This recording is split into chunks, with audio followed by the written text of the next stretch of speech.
In previous week, we are watching the many topics related to computer, internal parts, and overview. For unit first, stage development of computers. That is what is computers, and so the basic parts of the computers, processor, RAM, motherboard. Quick revision. This is the quick revision. And most of the basic parts of the computers, that is the processors, RAM, motherboard, storage devices, input devices, output devices. And we talk about the history of computers, many machines or computers studies, that is Abacus, Napoleons, Pascalines, and many more. And we talk about the generation of computers, first generation, second generation, third generation, fourth generation computers, fifth generation computers. After that, types of computers. Basically, two categories based on the size and based on data handling capabilities. Based on the size, computer can be divided into five types. First is microcomputer, second is mini computers, third is mainframe computers, fourth is supercomputers, and last and fifth is workstation computers. And second category on the basis of the data handling capabilities. The computer is of three types. First category is analog computers, second is digital computers, and third is combination of the analog and digital computers is also is known as hybrid computers. And we source the real life computer applications, that is ATM, digital currency, trading, smartphones, VoIP, and more applications. And also shows the benefit of using the computers and computer parts or components. It is the architecture of the computers, internal architectures, the whole architectures, and also known as the von Neumann model. Von Neumann model is consist internal parts of the computers, that is input devices, output devices, central processing unit, primary memory, as well as the secondary memory. We studied in detail input devices. Some of the popular input devices are keyboard, mouse, scanner, joystick. Everyone is using. Output devices, monitors, printers, projectors. We studied central processing unit, history and evaluation of the processor and CPU, 91 to 2024. Components of the CPU, combination of the three unit. First is memory unit, second is control unit, third is arithmetic logic unit. It is also known as CPU. Types of CPUs, single core CPUs, dual core CPUs, quad core, multi-core CPUs. And we studied softwares. Three types of softwares: system softwares, application softwares, programming softwares. System software, some example of the system softwares, operating systems, BIOS, BIOS, boot program, assembler, device drivers. Basically, system software is those softwares that runs the computers. When you turn on the computer, it activates the hardware and control and coordinate their functioning. Second category is application softwares. Application software is is not directly interact to hardware. It is directly interact to system softwares, that is operating systems. And application software examples, word processing softwares, that is MS Word, WordPad, Notepad, and many softwares given the list. Third category is the programming softwares. Programming softwares is those softwares that help developers or programmers in writing other software or programs. Example, Eclipse, Coda, Sublime Text, and many more. And main important topic, main important parts of computers, memory units. Basically, it is the fundamental of computers machines that performs vital functions for storing and retrieving information and instruction. And source importance of the memory units, functions of the memory units, and computers memories, and studied characteristics of the main memory, memory hierarchy, basics of the computer memory hierarchy, registers, cache memory, random access memory, storage devices, and also studied how does computer memory work, functions of computer memory, types of the computer memory in detail, RAM, dynamic RAM, static RAM, double data rate, SDRAM, double data rate, synchronized and dynamic RAM, read-only memory, programmable, programmable read-only memories, and also studied in previous week. And talk about the memory versus storage, and it includes the difference between the memory and storage. Primary memory RAM versus ROM. RAM is volatile memory and ROM is non-volatile memory. And also shows the function of RAM, random access memory, and the features of the ROM, read-only memories, and secondary memories. Today, we are studying a new topic, computer network. Firstly, we are talking about the network. Network, that means connecting two or more people and share the information to each other. Similar to the computer network, a network set up by connecting two or more computers and other supporting hardware devices through communication channel is called a computer network. It also enables to communicate with each other and share data, commands, including the hardware and software resources. That is known as computer network. Some terminology we are studying node stations. Each computing device in a network is called node और stations. कुछ technologies हैं जो कि हमारे आने वाली classes में मैं बोलूंगा ना, जैसे कहीं पे नोड बोलेंगे, कहीं पे स्टेशन भी बोलेंगे, कहीं पे नेटवर्क, तो उनका मतलब क्या है, वो डेफिनेशन क्या है. अभी जैसे भी देखा, नेटवर्क मतलब दो या दो से ज्यादा लोग आपस में बातचीत कर रहे हैं. बातचीत भी तभी होगी, कोई ना कोई उनका कनेक्शन होगा, कोई ना कोई रिलेशन होगा, तो वो कम्युनिकेशन हो पाएगा वहाँ पे, तो वो एक नेटवर्क होगा. वही सेम नेटवर्क अगर कंप्यूटर्स के लिए बात करें तो उसे कंप्यूटर नेटवर्क बोलते हैं. और नोड क्या होता है कि कोई भी डिवाइस, कंप्यूटिंग डिवाइस जो नेटवर्क में लगा हुआ है, उसे नोड या स्टेशन बोल सकते हैं. तो वो कौन कौन से हो सकते हैं? राउटर्स हो सकते हैं, कंप्यूटर्स लगा तो कंप्यूटर्स हो सकते हैं, पर्सनल कंप्यूटर्स, सर्वर्स हो सकते हैं. इसके अलावा भी कई सारे नोड्स होते हैं, जैसे स्विचेस होते हैं, केबल्स जिससे कनेक्ट होती हैं, ब्रिज होते हैं. तो इस तरीके के नोड्स, मतलब ये नोड्स की कैटेगरी में आ सकते हैं. और data transformation is done by the network using rules known as the protocols. अब डेटा भेजने की बात हो रही है, जैसे कि डेटा कहाँ से कहाँ भेजा जाएगा, वो भी उसके लिए भी कुछ नियम कानून बने होंगे, रूल्स एंड रेगुलेशन, वो उसे फॉलो करने पड़ेंगे। तो वो जो रूल्स रेगुलेशन है जो कि नेटवर्किंग में यूज करे जा रहे हैं उन्हें यहाँ पे प्रोटोकॉल्स बोलेंगे। Protocols basically set of rules which every node of the network should follow for transferring information over the wide और वायरलेस नेटवर्क। पहली चीज जो समझने की है वो ये है कि नेटवर्क समझ आ गया कि कुछ जैसे कंप्यूटर की बात करें, कंप्यूटर नेटवर्क की, तो कुछ कंप्यूटर्स जो आपस में कनेक्ट है और वो डेटा एक्सचेंज कर पा रहे हैं। पहली चीज जो कनेक्ट होंगे वो क्या होगा, वो होगा चैनल या मीडिया जिसके थ्रू डेटा जाएगा। तो मीडिया भी दो तरह के होते हैं, पहला अनगाइडेड मीडिया, दूसरा गाइडेड मीडिया। तो पहले गाइडेड मीडिया देखें तो गाइडेड मीडिया, वायर्ड मीडिया मतलब एक वायर लगा होगा, एक तार लगा होगा, एक केबल होगी, चाहे वो लैन केबल हो सकती है, यूएसबी केबल हो सकती है, जिसके थ्रू कनेक्ट होगा और डेटा एक्सचेंज कर पाएंगे। जैसे कि एक लैपटॉप से एक मोबाइल में अगर डेटा एक्सचेंज करना है तो एक वो केबल भी लगा लेते हैं, या तो उसके थ्रू भेज देते हैं, या वायरलेसली मतलब इंटरनेट के थ्रू भेज देते हैं, या लैन केबल भी कनेक्टेड होती है, प्रिंटर की केबल होती है। तो अगर उस केबल के थ्रू या वायर के थ्रू डेटा एक्सचेंज करना है तो उस मीडिया की बात करें तो वो गाइडेड मीडिया होगा। अनगाइडेड मीडिया वो मीडिया होता है जो कि वायरलेस होता है, वायर की कोई जरूरत नहीं होती। तो उसमें क्या हो सकता है, एक ब्लूटूथ भी हो सकता है, जैसे ईयरबड्स लगाते हैं उसे ब्लूटूथ से कनेक्ट करते हैं, उसमें डेटा एक्सचेंज तो हो रहा है, उसे सुनाई दे रहा है, तो डेटा एक्सचेंज हो रहा है तो वो वायरलेसली हो रहा है, वो एक अनगाइडेड मीडिया का एग्जांपल हो सकता है। स्पीकर भी ऐसे ही होते हैं, या ब्लूटूथ के थ्रू डेटा भेजना हो वायरलेसली, वो भी वही होगा, वाईफाई के थ्रू भेजना हो, तो वो अनगाइडेड मीडिया की कैटेगरी में आएंगे। तो दो मीडिया होते हैं, दो कम्युनिकेशन चैनल होते हैं, पहला गाइडेड और दूसरा अनगाइडेड। अब उसकी अगर हम वर्किंग समझने की कोशिश करें तो ये काम कैसे करेगा, काम बिल्कुल ऐसे ही होगा कि एक नेटवर्क से कनेक्ट कर दिए जाएंगे, कोई भी नेटवर्क हो सकता है, चाहे लोकल एरिया नेटवर्क हो सकता है, चाहे इंटरनेट के लिए। तो वो नेटवर्क से कनेक्ट कर दिए जाएंगे और नेटवर्क में नोड्स लगाए जाते हैं। नोड्स की मैंने पिछली स्लाइड में बताया कि कोई भी कंपोनेंट्स उसका होगा, चाहे कंप्यूटर्स हो, चाहे स्विचेस लगे हो, मॉडेम लगे हो, राउटर लगे हो। हाँ, ये अलग बात है कि हर किसी की जो फीचर्स या वर्किंग अलग अलग होगी और किस काम के लिए लगाए जा रहे हैं वो भी अलग होगा। तो वो कनेक्ट कर दिए जाएंगे किसी ना किसी मीडिया के थ्रू, मीडिया भी बता दिए गए हैं कि किसी से भी हो सकता है, तो वायर्ड होगा या वायरलेस भी होगा। किसी ना किसी प्रोटोकॉल को फॉलो कर रहे होंगे, मतलब कुछ तो रूल्स रेगुलेशन होंगे जिसे फॉलो किया जा रहा होगा। तो वो सारे कंपोनेंट्स लगाने के बाद वो आपस में कम्युनिकेट कर पाएंगे। जैसे कि मैं एक एग्जांपल के तौर पे, जैसे अभी हम व्हाट्सएप से मैसेज करना है, तो व्हाट्सएप एक एप्लीकेशन है जो कि जरूरी ये है उसके लिए कि मेरे पास वो एप्लीकेशन है तो मैं सामने वाले को मैसेज भेज रहा हूँ उसके पास भी होना चाहिए। तो वो प्रोटोकॉल्स में आ जाएगा, मतलब नियम कानून में कि मेरे पास भी एप्लीकेशन है उसके पास भी होगी, तभी तो हम बातचीत कर पाएंगे, तभी तो एक नेटवर्क बना के वो एक्सचेंज कर पाएंगे इन्फॉर्मेशन। तो वो ठीक है। फिर दूसरी जो नेसेसिटी है वो ये होगी कि दोनों के पास नेटवर्क होना चाहिए। नेटवर्क मतलब इंटरनेट होना चाहिए। बिना इंटरनेट के एक मैसेज जिसके पास है वो तो भेज देगा, लेकिन वो रिसीव नहीं कर पाएगा दूसरा जिसके पास नहीं है। तो दोनों के पास नेटवर्क होना चाहिए। उसके पास जो मैसेज भेजना है वो किसी ना किसी नेटवर्क के थ्रू से कनेक्टेड भी होना चाहिए। तो वो तो इंटरनेट से कनेक्ट हो गया या सिम से कनेक्ट हो गया, सिम मॉड्यूल से हो गया, इसका कॉन्सेप्ट अलग है, सिम से कैसे होगा वो, लेकिन ये समझ गया कि वो एक नेटवर्क से कनेक्ट हो गया। और उसके बाद वो बातचीत कर पाएँगे, एक-दूसरे को मैसेज भी कर पाएँगे या इंटरनेट कॉल भी कर पाएँगे। तो वो भी सब जो एग्ज़ाम्पल है वो कंप्यूटर नेटवर्क में ही है। और कंप्यूटर का मतलब सिर्फ ये नहीं है कि एक लैपटॉप, एक डेस्कटॉप कंप्यूटर में वो जो कोई भी कंप्यूटिंग डिवाइसेज़ जो डिजिटल सिस्टम, डिजिटल मशीन्स जो एक किसी नेटवर्क के थ्रू आपस में कम्युनिकेट कर पाएँ, डेटा एक्सचेंज कर पाएँ, वो कंप्यूटर नेटवर्क होता है और वही उसकी वर्किंग होती है, कैसे काम करेगा। अब उसके यूजेस क्या हो सकते हैं? जैसे एक कोई ऑफिस है, एक प्रिंटर लगा होगा, एक प्रिंटिंग मशीन लगी होगी, 10 लोग काम कर रहे होंगे अलग-अलग कंप्यूटर से, तो उस प्रिंटर्स को सेम नेटवर्क से कनेक्ट कर दिया होगा, सभी उसे यूज़ कर सकते हैं। मतलब एक शेयर्ड रिसोर्स हो गया, मतलब हर किसी को यूज़ करना है एक ही, लेकिन वो यूज़ करना है, तो वो भी एक यूजेस हो सकता है। इस तरीके से स्कैनर को भी ऐसे यूज़ कर लेते हैं, मतलब 2-4 हर इंडिविजुअल लेने की जरूरत नहीं है। बहुत सारे महँगे सॉफ्टवेयर होते हैं, डेटाबेसेस होते हैं, उन्हें आसानी से नेटवर्क के थ्रू शेयर कर सकते हैं, जो कि एक कॉपी खरीदने के बाद, शेयर करने के बाद सभी डाउनलोड और इंस्टॉल करना, वो कंप्यूटर नेटवर्क के थ्रू मतलब हेल्प से हो सकता है। कम्युनिकेशन आप आसानी से स्टेबलिश हो सकती है, सेटअप हो सकता है, बातचीत कर सकते हैं, डेटा भी एक्सचेंज आसानी से कर सकते हैं, जो कि अभी एक एग्जांपल भी हमने अभी देखा व्हाट्सएप का। व्हाट्सएप के अलावा भी बहुत सारे एग्जांपल हो सकते हैं, चाहे ईमेल हो, चाहे उसमें ईमेल के अलावा मैसेंजर हो, कोई भी मतलब चैटिंग एप्लीकेशन, जो भी चैटिंग एप्लीकेशन है या बातचीत का तरीका है, वो सब कनेक्ट नेटवर्क से ही चलते हैं वो सारी चीज़ें। अब वो नेटवर्क की बात हो रही है तो पहली चीज़ ये कि ऐसे कौन-कौन से नेटवर्क हैं जो कि हमारे जिन्हें हम यूज़ कर रहे हैं या उस नेटवर्क के अंदर हम काम कर रहे हैं। तो सभी लोग नेटवर्क के अंदर हैं, जो मोबाइल भी रख रहे हैं वो भी नेटवर्क के थ्रू कम्युनिकेट कर पा रहे हैं। तो वो कौन-कौन से नेटवर्क हैं, तो वो हम एक-एक करके पढ़ेंगे। कुछ पॉपुलर नेटवर्क हैं जो मैंने यहाँ पे लिस्ट बना दी है, वो पढ़ने की हम कोशिश कर रहे हैं। इसके अलावा भी कई सारे नेटवर्क होते हैं जो कि इन्हीं से रिलेटेड या इन्हीं में से बनाए गए हैं। इसलिए मैंने जो पॉपुलर नेटवर्क है उन्हीं की लिस्ट यहाँ पे सामने कोशिश कर रहे हैं। तो कौन-कौन से हो सकते हैं? First is local area network, second is metropolitan area network, third is wide area network. Local area network जैसा कि नाम है लोकल एरिया, तो it is a computer network that operates in a small area. It connects computers, जैसे कि it connects computers in a small geographical area like within an office, company, school or any other organization.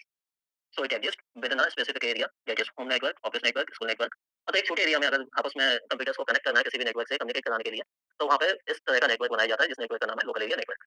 एक छोटा school हो सकता है, campus हो सकता है, ऑर्गेनाइजेशन हो सकता है, हॉस्पिटल भी हो सकता है, एक ही कैंपस है मान के चलो, तो वहाँ पे या इसका एक और मैं एग्जांपल बताऊँ, उसे भी लोकल एरिया नेटवर्क बोलेंगे। मतलब कितने छोटे तक मतलब उसे नेटवर्क बोला जाएगा।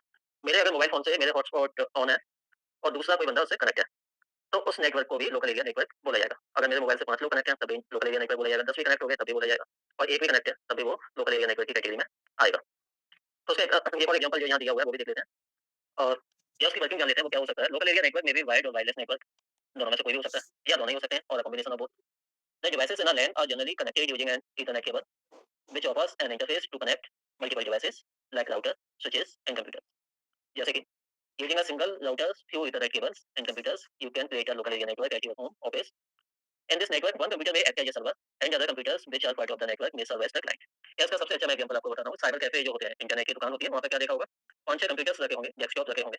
अब उनके पास इंडिविजुअल सीपीयू ना होते हुए वो क्या करते हैं, एक सीपीयू लेते हैं, उस सीपीयू मशीन को सर्वर बना देते हैं और सारे कंप्यूटर्स को उससे कनेक्ट कर देते हैं। तो उस तरीके का जो नेटवर्क होता है वो भी एक लोकल एरिया नेटवर्क होता है। उसके फीचर्स क्या हो सकते हैं, क्या-क्या उसके इम्पोर्टेंस है। छोटा होता है, कुछ ही किलोमीटर्स में होता है वो, तो उससे क्या होगा, उससे सिक्योरिटी बहुत अच्छी हो सकती है, रिलायबिलिटी बहुत अच्छी हो सकती है और कम रेंज होगी तो उसकी डेटा रेट भी अच्छी होगी। तो एमबीपीएस से 1000 एमबीपीएस हो सकता है। Data transmission rate basically mobile के ऊपर भी देखना, वो डेटा ट्रांसमिशन आ रही होती है।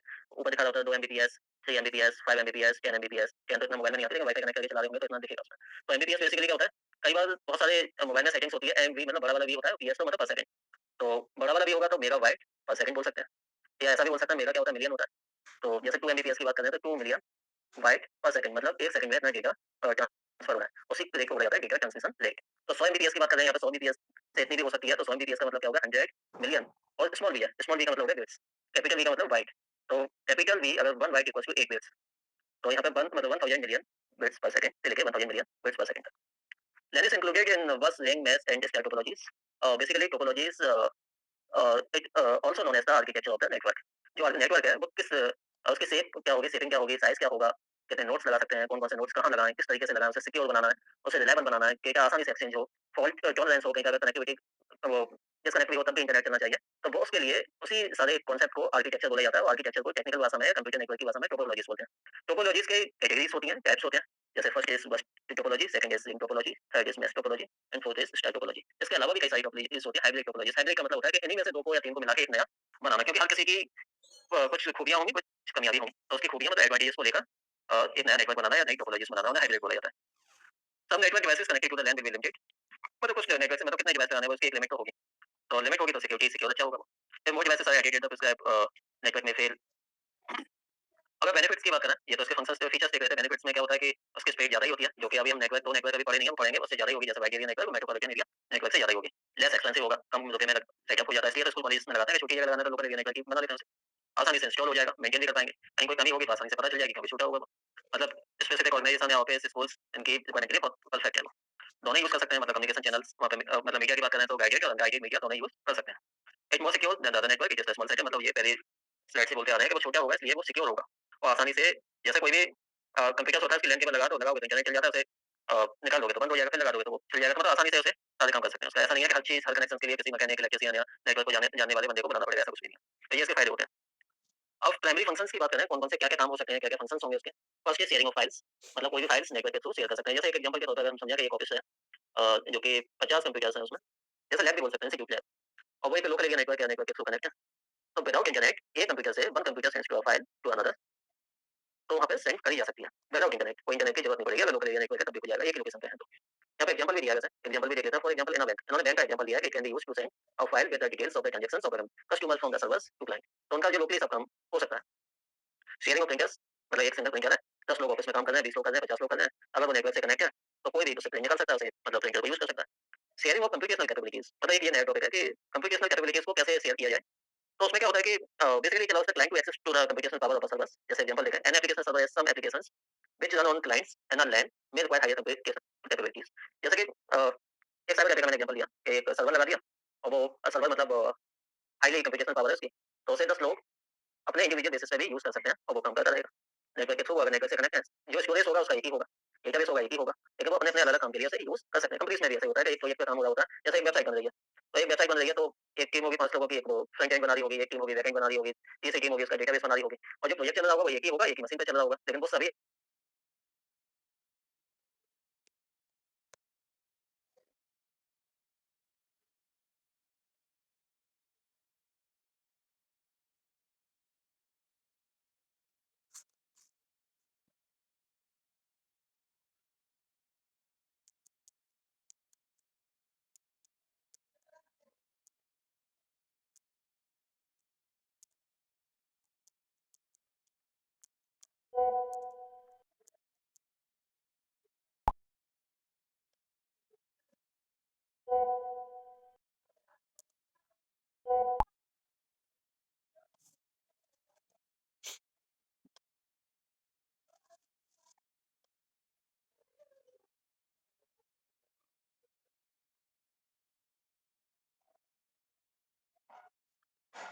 ओके भैया।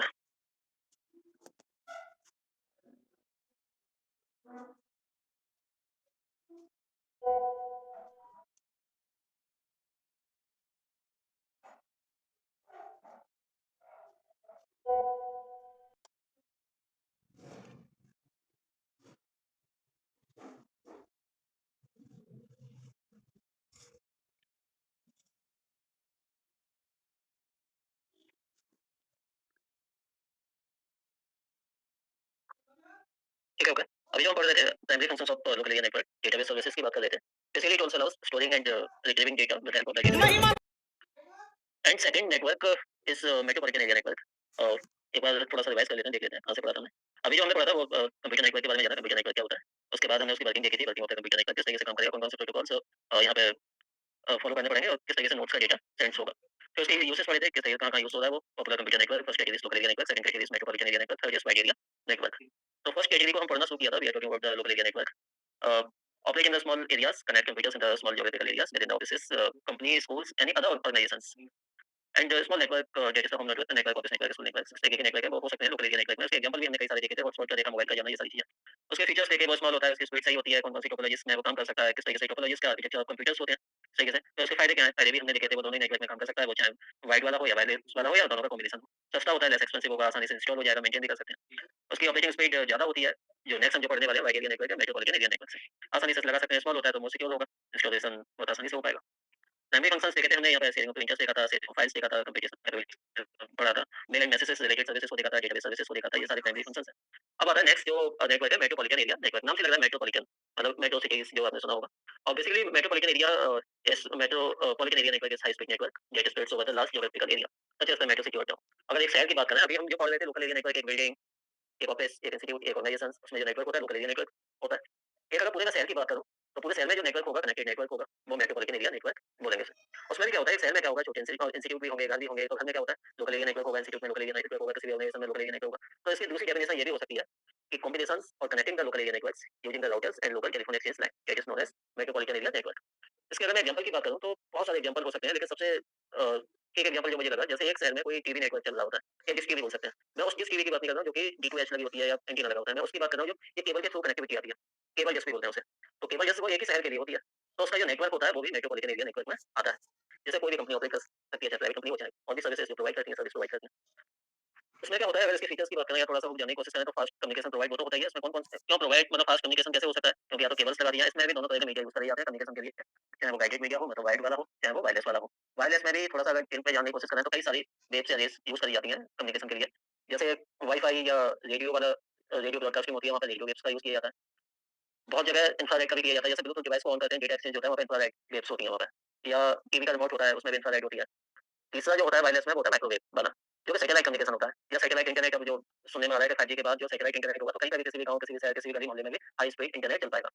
तो वो कई सारी फॉरेन कंट्रीज़ में कंपनीज़ कर रही हैं। इंडिया में नहीं है, इंडिया में भी जो नेटवर्क चल रहा है, इंटरनेट चल रहा है, वो टावर के थ्रू चलता है। तो उसमें कौन-कौन से प्रोटोकॉल्स यूज़ होते हैं इसमें? तो प्रोटोकॉल्स मतलब नियम कानून कौन-कौन से बने हुए हैं उसमें, X.25 करके प्रोटोकॉल है, जो कंपनी ने बनाया हुआ है, वो भी यूज़ होता है। तो मतलब क्या, सारी चीज़ें जानने की जरूरत नहीं है। लेकिन नाम अभी हमें याद रखने हैं कि frame relay, asynchronous transfer mode, ATM बोलते हैं उसे। XDSL, digital subscriber line, ISDN, integrated services digital network, ADSL, इस तरीके के और भी बहुत सारे प्रोटोकॉल्स हैं या रूल्स रेगुलेशन है, जो कि यहाँ पे यूज़ करे जाते हैं मेट्रोपॉलिटन एरिया नेटवर्क के लिए। इसकी रेंज क्या हो सकती है? रेंज मतलब एक शहर की बात हो रही है, मेट्रो सिटी की हो रही है, तो शहर जो फैला हुआ है उसकी हो सकती है, चाहे वो 5 किलोमीटर में हो, चाहे 50 किलोमीटर में हो। तो उसकी इतनी रेंज हो सकती है, 5 से लेके 50 हो सकती है। उसमें सारे कनेक्टेड होंगे वो लोकल एरिया नेटवर्क से। अगर उसमें इंटरनेट चलाना है, तो वाइड एरिया नेटवर्क का कॉन्सेप्ट आ जाएगा। अभी तक हमने जो पढ़ा है, लोकल एरिया नेटवर्क पढ़ रहे हैं, पढ़ा या मेट्रोपॉलिटन एरिया नेटवर्क पढ़ रहे हैं, उसमें हमने इंटरनेट की बात नहीं करी अभी। इंटरनेट जो आएगा वो वाइड एरिया नेटवर्क में आएगा, और किस तरीके से वो काम करेगा वो चीज़ भी वहाँ पे होंगी। तो एक सिटीज़ में अगर नेटवर्क फैलाना है, तो वो कौन सा नेटवर्क होगा, कौन सी कैटेगरी होगी, वो होगी मेट्रोपॉलिटन एरिया नेटवर्क, या शॉर्ट्स में बोले उसे तो, और मेन करके बोल सकते हैं लैंड। उसके एग्जांपल्स जैसे पहले आ गया cable TV network, telephone services हो सकती हैं, वाईमैक्स हो सकता है। वाईमैक्स का एग्जांपल देख सकते हो आप, जैसे कि एक अपने घर में इंटरनेट होता है, राउटर से वाईफाई बोला जाता है, और एक रेलवे स्टेशन पे नेटवर्क लगा होता है, वो वाईमैक्स वाला होता है। एक शहर में भी ला सकते हैं।